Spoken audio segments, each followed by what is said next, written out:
जय हिंद। इलेक्ट्रोस्टैटिक्स के आज के इस लेक्चर में हम समझेंगे किसी भी वस्तु को आवेशित कैसे किया जाता है, या फिर आवेशन के प्रोसेस को हम क्या करेंगे, अच्छे से समझेंगे। तो देखिए, जो आपका आवेशन की क्रिया होती है वह 3 टाइप से किया जा सकता है, यानी किसी भी वस्तु को हम 3 प्रकार से आवेशित कर सकते हैं। पहला आपका क्या है, फ्रिक्शन यानी घर्षण के द्वारा। दूसरा आपका क्या है, चालन के द्वारा। और तीसरा आपका क्या है, प्रेरण के द्वारा यानी इंडक्शन के द्वारा। तो हम एक एक करके तीनों को अच्छे से समझते हैं। तो देखिए, इसमें पहला आपका क्या है, घर्षण के द्वारा। अगर हम बाई फ्रिक्शन की बात करें, बाई फ्रिक्शन घर्षण के द्वारा किसी भी वस्तु को हम कैसे आवेशित करते हैं। आवेशित का मतलब क्या है, उस पर आवेश आ जाए, वो आपका क्या हो जाएगा, आवेशित हो जाएगा। तो बाई फ्रिक्शन में हम क्या करते हैं, मान लेते हैं कि हमारे पास 2 वस्तु है, ये 2 आदमी हैं, एक भाई जी हैं, एक बहन जी हैं। ऐसे डिसाइड नहीं करेंगे। ये 2 आदमी हैं मान लेते हैं, और इन दोनों को आपस में पकड़ा गया, और पकड़ के क्या किया गया, रगड़ा गया। जब पकड़ के रगड़ा गया तो मान लेते हैं कि ए वस्तु से इलेक्ट्रॉन जो है निकला और बी पे चला गया, और यहाँ से मान लेते हैं 3 इलेक्ट्रॉन निकला। कितना, 3। तो 3 इलेक्ट्रॉन यहाँ से निकला और 3 इलेक्ट्रॉन इस पे क्या हो गया, आ गया। तो ये जो वस्तु है उस पर 3 धनावेश आ जाएगा, और जो बी आपका है उस पर क्या हो जाएगा, 3 ऋणावेश आ जाएगा। तो इस तरीके से हम क्या कर सकते हैं, वस्तु को आवेशित कर सकते हैं। देखिए, आवेश संरक्षण क्या कहता है कि जो निकाय है उसका पूरा नेट, यानी निकाय का जो नेट आवेश है वह शून्य होगा हमेशा, मतलब परिवर्तित नहीं हो सकता। आवेश संरक्षण का सिद्धांत यही कहता है, या सीधे सीधे कह सकते हैं कि आवेश को ना तो उत्पन्न कर सकते हैं और ना ही नष्ट। तो रगड़ने से पहले, यानी अगर हम रगड़ने से पहले की बात करें, जो नेट आवेश है, क्यू नेट कितना है, 0। जब रगड़े नहीं है तब इन दोनों पे वस्तु आवेश कितना है, 0 है, एक भी आवेश नहीं है। अब जब रगड़ा गया है, यहां पे क्या किया गया है, रगड़ने के बाद अगर आवेश की बात करें, नेट बराबर क्या होगा, जितना यहां पे आवेश है 3 धनावेश, और यहां पे कितना है, 3 ऋणावेश, नेट 0 हो जाएगा। तो यानी यहां भी समझ में आ रहा है कि जितना आवेश है, मतलब नेट आवेश जो है वो क्या है, 0 है। तो ये आपको समझ में आ गया है प्रोसेस। बाई फ्रिक्शन के द्वारा किसी भी वस्तु को हम क्या करते हैं, आवेशित कर सकते हैं। और डिटेल में अगर आपको देखना हो या डिटेल में आपको समझना हो तो इसका हम डिस्क्रिप्शन में क्या दे देंगे, लिंक दे देंगे इस वीडियो का। वहां पे आप देखिए अच्छे से, पूरे अच्छे से क्या हो जाएगा, समझ में आ जाएगा डिटेल्स पूरा। तो ये आपको समझ में आ गया घर्षण के द्वारा। इसमें एक नोट में लिखना है, नोट में आप लिख सकते हैं। एग्जाम्पल में क्या हो गया, जैसे आपका रबड़ हो गया, प्लास्टिक हो गया, इन सबको हम क्या कर सकते हैं, प्लास्टिक हो गया आपका, इन सबको हम क्या कर सकते हैं, आवेशित कर सकते हैं। अब ये नहीं कि आप एक तो तांबे का तार लेके खूब रगड़ रहे हैं और ले जाके कापी से चिपका रहे, नहीं होगा, उसमें नहीं होगा आपका आवेशन। तो ये बात समझ में आ गई। जो घर्षण होता है, घर्षण में दो या कई लोगों को आपस में पकड़ के रगड़ा जाता है, किसी एक पे भाई जी आ जाते हैं, किसी दूसरे पे बहन जी आ जाती हैं, तो क्या होता है, वो आवेशन हो जाता है। इस प्रोसेस में आपको ये समझने वाली बात है कि जितना यहाँ पे धनावेश होगा उतना यहाँ पे ऋणावेश होगा, एक अठन्नी ना तो उससे ज्यादा और एक अठन्नी ना तो कम। अब इसके बाद क्या है कि घर्षण के द्वारा हम केवल किसको कर सकते हैं, अचालकों को ही क्या किया जा सकता है, आवेशित किया जा सकता है। अब इसके बाद दूसरा समझिए। देखिए, ये तो समझ में आ गया। अब हम देखते हैं दूसरा आपका क्या है, चालन के द्वारा। चालन के द्वारा किसी भी वस्तु को हम कैसे आवेशित कर सकते हैं, थोड़ा इसको समझिए।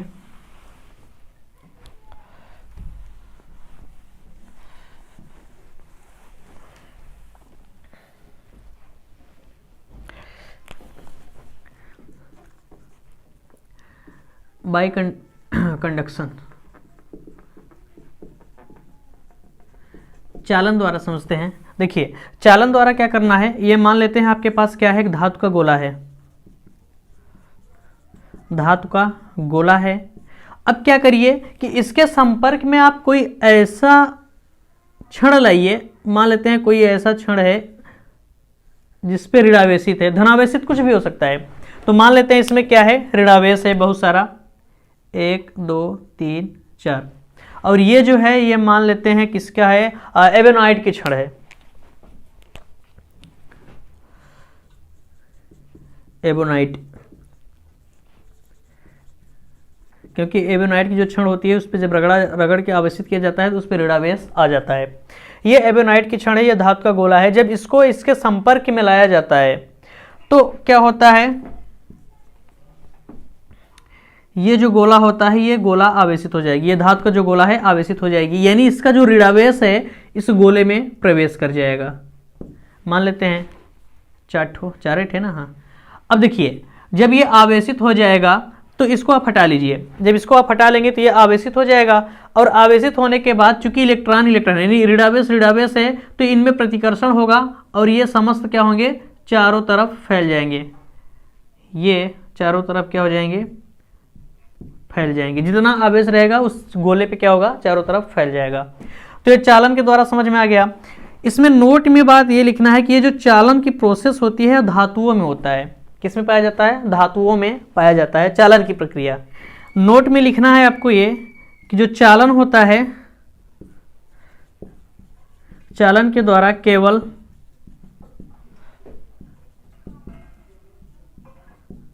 धातुओं या चालकों को आवेशित किया जाता है, चालकों को आवेशित किया जाता है। अच्छा, आपसे कोई यह भी कह सकता है कि ये जो इलेक्ट्रॉन है इसमें क्यों आए, तो कारण यह है कि यहां पे जो इलेक्ट्रॉन है या जो ऋणावेश है इसकी अधिकता है। क्या है, अधिकता। अब कोई चीज की अधिकता उसमें होगी तो उसमें वो रहना चाहेगा नहीं। जैसे इसको हम इसके संपर्क में लाएंगे, किसी धातु के गोले के संपर्क में लाएंगे, तो इसको ऐसा लगेगा ये यहाँ पे क्या है, जगह ज्यादा है, यहाँ पे तो सभी ठोस ठोस के भरे अधिकता है, उसको लग रहा है इसमें सकस्ती है, तो ये जाएगा, इसमें क्या करेगा, भर जाएगा। अब इसके बाद ये जाएगा इसमें, जब इसको हटा लेंगे तो जब इसमें चला जाता है तो ये जो प्रत्येक ऋणावेश है ना, एक दूसरे को प्रतिकर्षण करना चाहते हैं। क्या करना चाहते हैं, प्रतिकर्षण। चूंकि ये समान प्रकार के आवेश हैं और समान प्रकार के आवेश में क्या होता है, प्रतिकर्षण होता है, तो क्या होगा, प्रतिकर्षण के कारण चारों तरफ गोले पे फैल जाएंगे। प्रतिकर्षण के कारण गोले पर समान रूप से फैल जाएंगे। ये आपको समझ में आ गया। चालन के द्वारा, तो चालन के द्वारा आप किसी भी वस्तु को किस तरीके से आवेशित कर सकते हैं ये समझ में आ गया। ले जाइए, भिड़का दीजिए, हिरका दीजिए, कहते हैं ना चूटा लाल करके छुआ देंगे। देखिए, प्रेरण को समझने से पहले थोड़ा सा हम अर्थिंग को समझ लेते हैं। अर्थिंग क्या होती है, यानी इसको हिंदी में कहते हैं भू संपर्कित करना।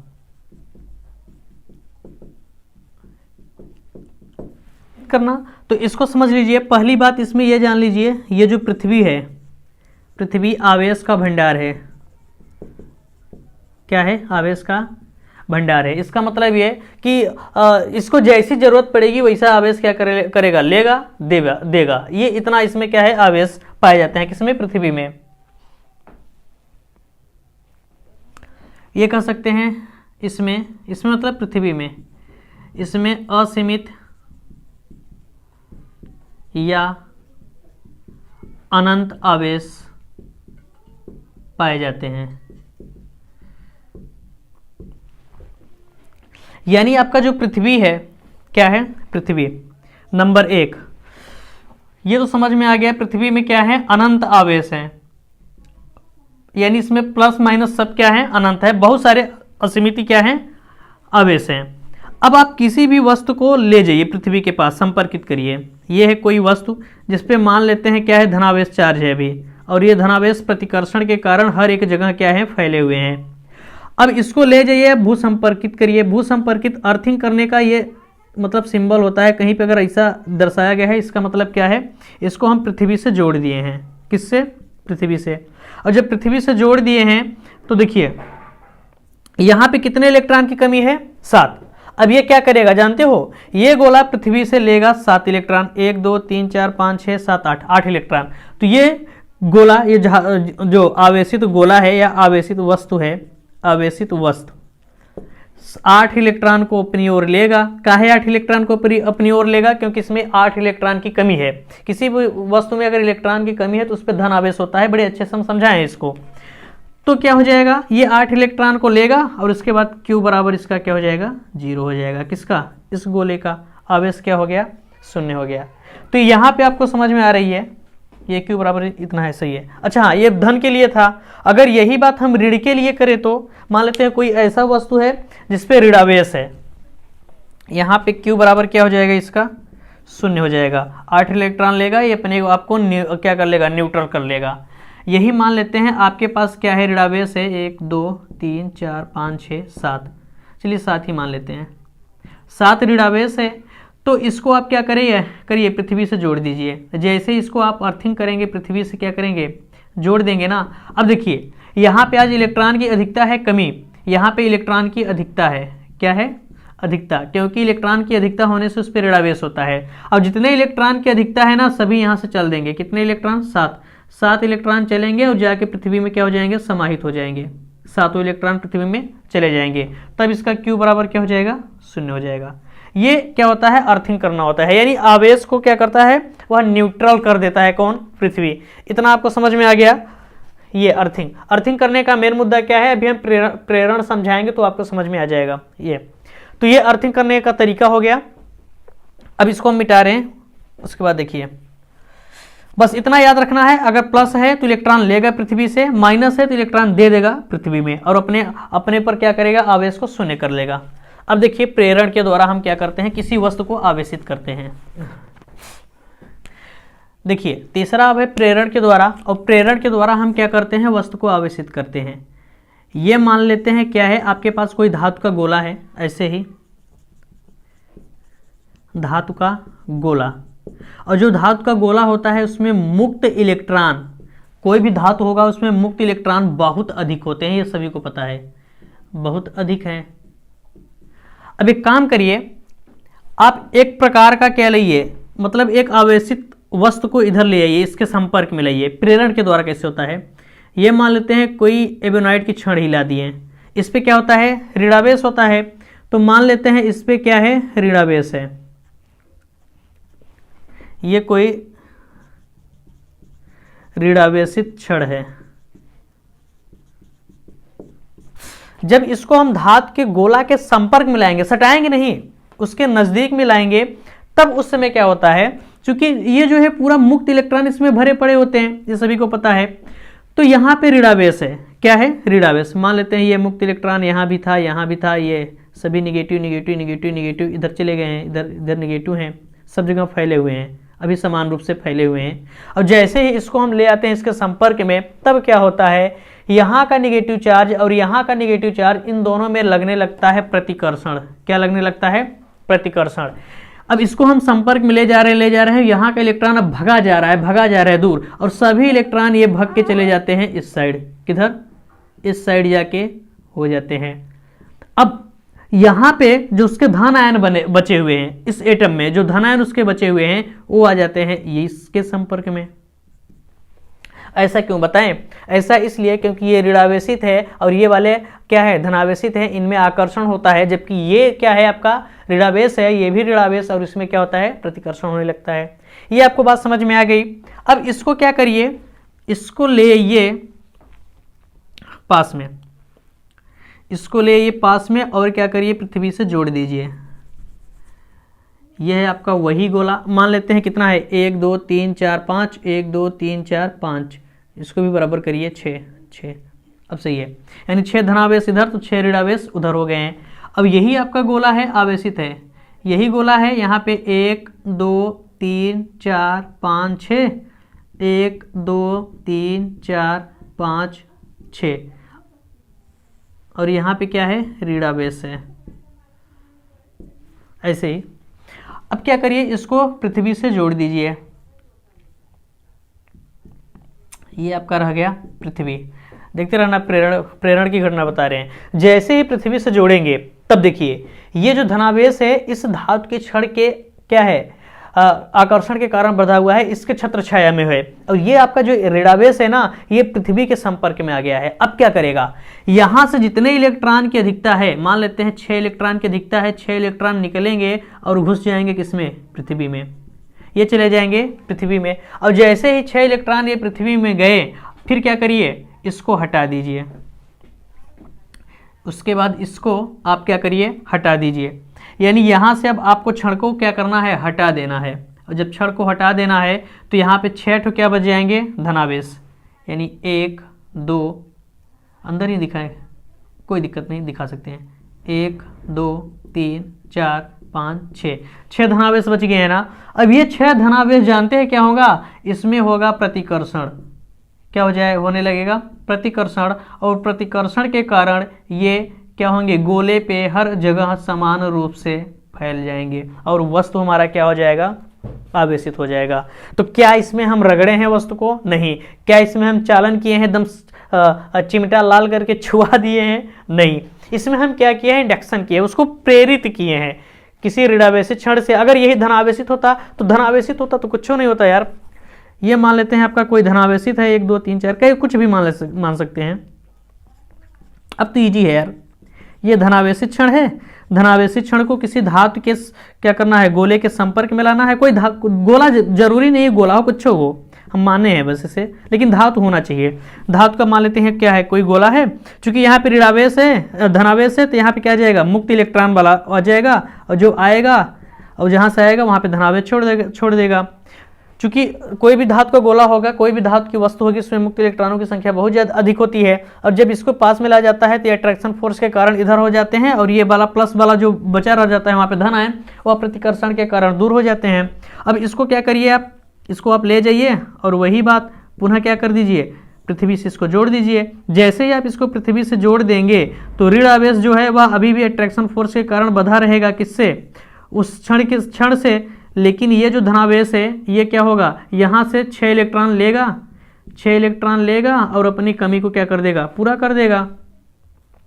6 इलेक्ट्रॉन लेके क्या करेगा, अपनी कमी को पूरा कर देगा। अब जैसे ही पूरा हो गया इसको, और ये जो अर्थिंग हुआ है उसको क्या करिए, हटा दीजिए। नहीं हटाएंगे दिक्कत कर जाएगा। तो उसके बाद क्या करिए, क्षण को भी हटा दीजिए, इसको भी हटा दीजिए। फिर क्या होगा, इलेक्ट्रॉन इसमें रह जाएगा, छठ हो, 1 2 3 4 5 6, और समान प्रतिकर्षण के कारण ये पुनः क्या हो जाएगा, चारों ओर इसमें फैल जाएगा। हो गया। तो ये आपका क्या होता है, प्रेरण के द्वारा किसी भी वस्तु को प्रेरण के द्वारा क्या करते हैं, हम उसको आवेशित करते हैं। यहां तक आपको समझ में आ गया। किसी भी वस्तु को आवेशित करने का 3 मेथड है। क्या क्या है आपका घर्षण है और क्या है, चालन है, और क्या है, और आपका प्रेरण है। याद रखिएगा तीनों। अब चलिए इसके आगे समझते हैं। देखिए इस प्रेरण की घटना में कुछ बातें हैं, उन बातों को आप नोट कर लीजिए। पहली बात यह है कि देखिए जो आप क्षण लेके आए हैं प्रेरण की घटना में, जिस वस्तु को आप आवेशित कर रहे हैं उस पर हमेशा विपरीत आवेश रहेगा। कैसा रहेगा, आवेश हमेशा विपरीत रहेगा। किसके बीच, जो आपका क्षण है यानी जो क्षण लेके आ रहे हैं उसके, और जो जिस पे आप क्या कर रहे हैं, आवेशित करना चाहते हैं, उसके बीच में हमेशा क्या रहता है, विपरीत प्रकार का आवेश रहता है। अगर यहाँ पे प्लस है तो इस पे क्या बचेगा, माइनस, और इस पे माइनस है तो इस पे क्या बचेगा, प्लस। दूसरी बात ये कि जो क्षण आप लेके आ रहे हैं जिसको आवेशित करने के लिए, तो इस पे जो आवेश होगा इसके बराबर होगा या इससे कम होगा। पहली बात तो विपरीत होगा। जैसे मान लेते हैं यहाँ पे कितना है, 8 इलेक्ट्रॉन, ये 8 ऋणावेश है, 8 इलेक्ट्रॉन या ऋणावेश है, तो यहाँ पे जो बचेगा वह धनावेश बचेगा। वो तो जाहिर सी बात है, लेकिन जरूरी नहीं है कि 8 से ज्यादा हो। 8 से ज्यादा तो कभी हो ही नहीं करेगा। कहने का मतलब ये है हमेशा इसके विपरीत, यानी 8 धनावेश रहेगा या उससे कम होगा, उससे ज्यादा कभी नहीं हो सकता। बस ये आपको याद रखना है, यानी इसके विपरीत रहेगा और इससे हमेशा कम या बराबर हो सकता है, ज्यादा कभी नहीं। दूसरी बात ये कि लाए गए आवेश से कम या बराबर होगा, और पहली बात यह है कि विपरीत होगा। इतना याद रखना है, उससे कम होगा या फिर बराबर होगा। तीसरी बात ये कि ये जो प्रेरण की घटना है उसी वस्तुओं में की जाती है जिसमें क्या हो, मुक्त इलेक्ट्रॉन हो। यानी यह केवल किसमें, चालकों में होता है, चालकों में होता है, अचालकों में नहीं होता। क्यों, क्योंकि अचालक में मुक्त इलेक्ट्रॉन नहीं होते। अचालक में मुक्त इलेक्ट्रॉन नहीं होते। बात क्लियर समझ में आ रही है। तीसरी बात ये कि जो प्रेरण की घटना होती है, कौन सी, प्रेरण की जो घटना होती है वह वस्तुओं में होती है, वस्तुओं में होता है, कण में नहीं। ये कण में नहीं होता, छोटे कण में कैसे होगा यार। बस इतना समझिए, जो प्रेरण की घटना है वो कणों के लिए नहीं होता, वस्तुओं के लिए होता है। ये बात ये कि जब आप प्रेरण कर रहे हैं तो लाए गए जो आवेश है उसमें कोई परिवर्तन नहीं होता। लाए गए आवेश में कोई परिवर्तन नहीं होता। इतनी बात आपको समझ में आ गया। अब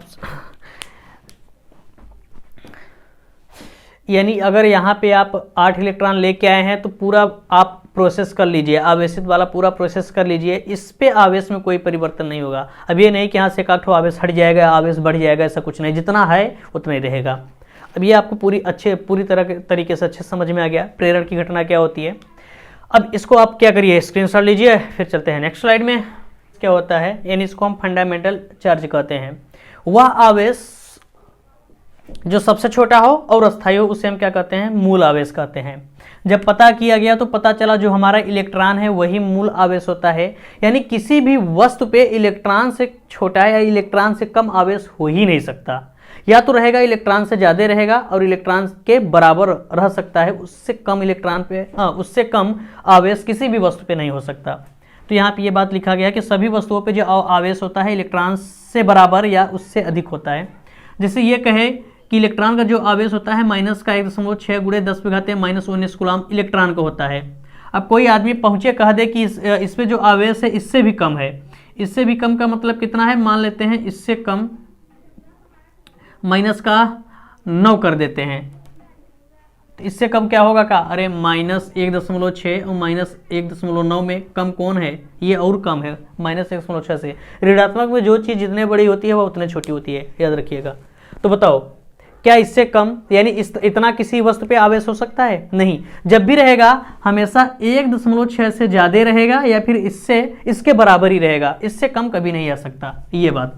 अब देखिए एक कॉन्सेप्ट है, इस कॉन्सेप्ट के तहत हम और सब चीज़ों को समझ सकते हैं। कह रहा है कि साबुन के बुलबुले को आवेशित करने पर उसके आकार में परिवर्तन क्या होगा। तो थोड़ा समझ लीजिए। जैसे मान लेते हैं ये क्या है, हमारे पास साबुन का बुलबुला है, साबुन लिखे थे, साबुन का बुलबुला। मान लेते हैं ये गोला है, क्या है, गोला है। अब बुलबुला रहेगा तो गोला ही रहेगा ना, इसकी त्रिज्या क्या है, r है। अभी मान लेते हैं इसका जो द्रव्यमान है, द्रव्यमान कितना है, m मान लेते हैं। तो आप सभी को पता है, अच्छा इसका जो आयतन है वो मान लेते हैं क्या है, v है। आयतन क्या है, v। आप सभी को पता होना चाहिए जो द्रव्यमान होता है, द्रव्यमान क्या होता है यार, द्रव्यमान बराबर आपका जो होता है वह आयतन गुणे घनत्व होता है, आयतन गुणे घनत्व। और इसका घनत्व मान लेते हैं d है या रो, क्या मान ले, d। इसका जो घनत्व है यह d, क्या है, घनत्व d यानी डेंसिटी d है। तो ये जो साबुन का बुलबुला है इसका जो द्रव्यमान होगा वह क्या होगा, आयतन गुणे घनत्व। देखिए द्रव्यमान को ही काहे ले रहे हैं, अभी समझ में आ जाएगा आपको। अब देखिए द्रव्यमान को लिखते हैं m, आयतन को भी इंटू d। m बराबर, चूंकि जो आयतन होता है, आयतन ये क्या है, गोला। गोले का जो आयतन होता है, यहाँ का लिखे, गोले का आयतन जो होता है वह क्या होता है, v बराबर 4/3 πr3। यानी हम यहाँ पे क्या रख सकते हैं, 4/3 πr3 इंटू d। ये गोले का आयतन है, यही ना। तो यहाँ से निकल जाएगा आपका क्या, हमें इसके आकार में परिवर्तन देखना है। तो इसका जो आकार होता है इसकी त्रिज्या से निर्धारित की जाती है, द्रव्यमान से नहीं। त्रिज्या बढ़ेगा आकार बढ़ेगा, त्रिज्या घटेगी आकार घटेगा। तो हम त्रिज्या को क्या कर लेते हैं, एक साइड ले आते हैं, किसको, त्रिज्या को। इसको भेज देते हैं इधर, इसको करते हैं इधर, हाँ इधर, इसको पहले लिखते हैं 4/3 πr3 इंटू d बराबर m। एक काम करते हैं, इसको भेज देते हैं उस साइड। ये हो जाएगा r3 बराबर 3/4 पाई d m। क्या हो जाएगा, यम। अब एक चीज़ ध्यान से देखेंगे, जो आपका गोला है, साबुन का अगर गोला है तो साबुन के लिए जो उसका घनत्व होगा वो, और क्या, 3 और ये 4, 3/4 ये, और पाई भी एक है, कांस्टेंट है। ये सभी चीज़ें क्या हैं, कांस्टेंट वैल्यू है। और जब कांस्टेंट है तो इसको हटा सकते हैं। कोई भी कांस्टेंट चीज़ हटता है तो वहाँ पे समानुपाती आ जाता है। तो इसको हम कह सकते हैं r3 सीधे समानुपाती होगा द्रव्यमान के, यानी उसकी द्रव्यमान के। यहाँ से हम ये कह सकते हैं कि R समानुपाती होगा घनमूल उसके द्रव्यमान के घनमूल के, यानी m पे पावर 1/3 के, घनमूल ही है ना। अब आप यहाँ से समझ सकते हैं,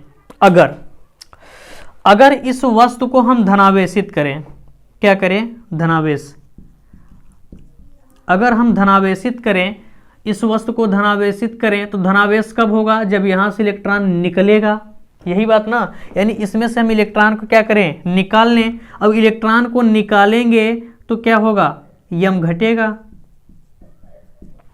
यम क्या होगा, घटेगा। और इसमें जो रिलेशन है वह डायरेक्टली है, भले वह घनमूल के रूप में है लेकिन डायरेक्टली है, सीधे है। तो यम के घटने से उसकी साइज यानी त्रिज्या भी क्या हो जाएगी, घटेगी, यानी आकार क्या होगा, घटेगा। बहुत ही कॉन्सेप्ट वाली बात है, आकार घटेगा। यानी आप साबुन के बुलबुले में से इलेक्ट्रॉन को निकाल रहे हैं तो उसका द्रव्यमान भी घटेगा। साबुन धनावेश होगा लेकिन साबुन की जो साइज है वह क्या होगा, घटेगा। अब देखिए, अगर हम साबुन को क्या करें, ऋणावेशित करें, ऋणावेशित करें, ऋणावेशित करने का मतलब क्या है, इसमें हम इलेक्ट्रॉन को देंगे, इस पे इलेक्ट्रॉन देंगे तब तो ये ऋणावेशित होगा। और जब इलेक्ट्रॉन देंगे यानी इलेक्ट्रॉन इस पे आएगा तो इसके द्रव्यमान में बढ़ोतरी होगी, यम क्या होगा, बढ़ेगा। और जब यम बढ़ेगा तो आकार बताओ क्या होगा, बढ़ेगा। ये केवल समझने वाली बात थी इसलिए इसको बता दिए। सीधे सीधे कहा जाता है कि एक साबुन का बुलबुला है, उसको हम ऋणावेशित कर रहे हैं, बताओ आकार में बढ़ोतरी या घटोतरी होगी। तो जाहिर सी बात है, ऋणावेशित कर रहे हैं तो आकार क्या होगा, बढ़ेगा। इतनी अब बात आपको समझ में आ गई और इसीलिए इसको हम बताएं, कॉन्सेप्ट दिए हैं आपको। ये सीधे समानुपाती होता है, ये इसको क्या करिए, कर लीजिए।